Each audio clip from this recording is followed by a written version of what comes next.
చెప్పండి మేడం, జనసేన దూసుకెళ్తున్న ఫలితాలు ఎలా ఫీల్ అవుతున్నారు? సార్ మాకైతే చాలా సంతోషంగా ఉంది. ఇది ఒక రోజు 2 రోజుల కష్టం కాదండి. పవన్ కళ్యాణ్ గారు 10 సంవత్సరాల కష్టం. ఎందుకంటే ఆయన వెనుక మేము 10 సంవత్సరాల నుంచి కూడా ఎంత కష్టపడ్డామో ప్రతి ఒక్కరికి తెలుసు. ఈ రోజున ఆయన అసలు పిఠాపురంలో కావచ్చు, ఎక్కడైనా సరే ఎర్రటి ఎండల్లో అండి ఆయన తలుచుకుంటే ఏసీ గదుల్లో కూర్చున్నా ఆయనకి ఎటువంటి నష్టము లేదు.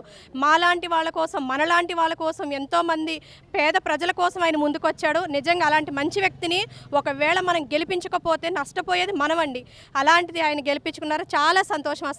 ఆయనకి మునుపెన్నడూ లేని రాజకీయాలు మనం ఈసారి చూసాం. చెప్పుకోవాలంటే ఒక 60-70 సంవత్సరాలు వయసున్న వాళ్ళు అడిగినా కూడా ఒకటే చెప్తున్నారు, మేము చిన్నప్పటి నుంచి ఎలక్షన్లు చూస్తున్నాం కానీ ఇలాంటి ఎలక్షన్స్ మేము ఎప్పుడు చూడలేదు అంటున్నారు. అంత ఆసక్తికరంగా ఉన్నాయి. నిజంగా పవన్ కళ్యాణ్ గారు నెగ్గడం అనేది మాకు చాలా సంతోషకరం. ఇప్పుడు ఆయన చూడడానికి మేము పొద్దున్న నుంచి తిండి తిప్పలు కూడా లేవు. మాకు ఆయన గెలవడమే మాకు చాలండి. మేము గచ్చిబౌలి నుంచి వచ్చాము. శేరిలింగంపల్లి నియోజకవర్గం మాది. అక్కడ నుంచి వచ్చాము. మాది పవన్ కళ్యాణ్ గారే అండి. మాది గ్లాస్ గుద్దే అక్కడే వేసామండి. అక్కడే వేసి ఇక్కడికి వచ్చాము మేము. ఆయన ఎక్కడుంటే అక్కడ ఉంటాం మేము. ఆయన వెంటే మేము ఉంటాము. నిజంగా మాకు చాలా చాలా అంటే చాలా సంతోషకరం అండి. డబ్బుల మీద ఆశ లేనటువంటి వ్యక్తి పవన్ కళ్యాణ్ గారు. ఏర్పడబోయే ప్రభుత్వంలో పవన్ కళ్యాణ్ పొజిషన్ ఏంటి? ఇంకా అవన్నీ చెప్పలేను, మీరు మాట్లాడండి. సీఎం ఎలాగ అవుతారు కదా, ఖచ్చితంగా పవన్ కళ్యాణ్ గారు నిలబడితే ఇప్పుడే సీఎం అవుదురు. కాకపోతే ఆయన చాలా ఆలోచిస్తారండి. ఆయన ఏది చేసినా కూడా ఆయన ఒక రైట్ డిసిషన్ తీసుకుంటారు. అన్నీ ఆలోచించి చాలా మంచి నిర్ణయాలు తీసుకుంటారు. మేము నిజంగా దేవుడిని ఎంతైతే నమ్ముతామో పవన్ కళ్యాణ్ గారిని అంత నమ్ముతాం. ఇంకా అంతకన్నా అంటే మేమేం చెప్పలేము. ఇంకా ఇక్కడ నేను మా ఉప్పల్ నియోజకవర్గంలో ఉంటాము. నెగిటివ్ ప్లేస్ వచ్చి మచిలీపట్నం.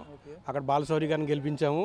ఇక్కడ రానున్న రోజుల్లో తెలంగాణలో కూడా మరింత పార్టీని బలోపేతం చేసి తెలంగాణలో కూడా విన్నింగ్ రేట్కి తీసుకెళ్ళగలుగుతాము.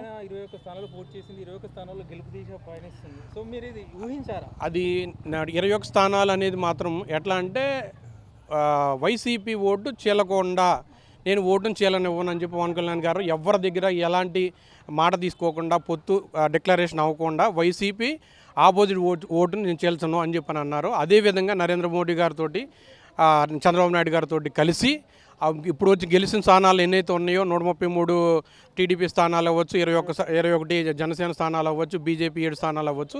ఇవన్నీ కూడా జనసేన సీట్లుగానే మేము భావిస్తున్నాము.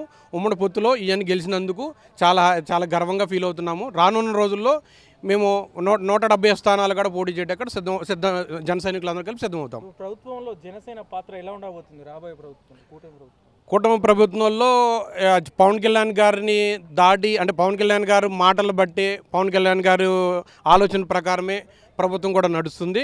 ఎందుకంటే చంద్రబాబు నాయుడు గారికి పవన్ కళ్యాణ్ గారు అంటే చాలా అభిమానము.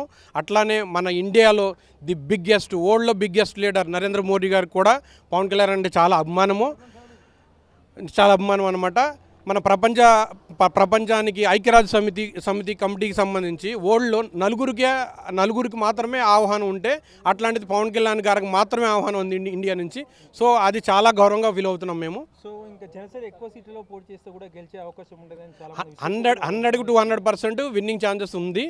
ఎందుకు అంటే వైసీపీ వ్యతిరేక ఓటు మేము చీల్చకూడదు కాబట్టి కొన్ని సాక్రిఫైస్ చేసి ఎక్కడ నెగ్గాలో కాదు ఎక్కడ తగ్గాలని చెప్పని మా పవన్ కళ్యాణ్ గారు సినిమా డైలాగ్ ఉంది. ఇప్పుడు కూడా మేము అది నిలబడి నిరూపించాము కూడా. జై జనసేన.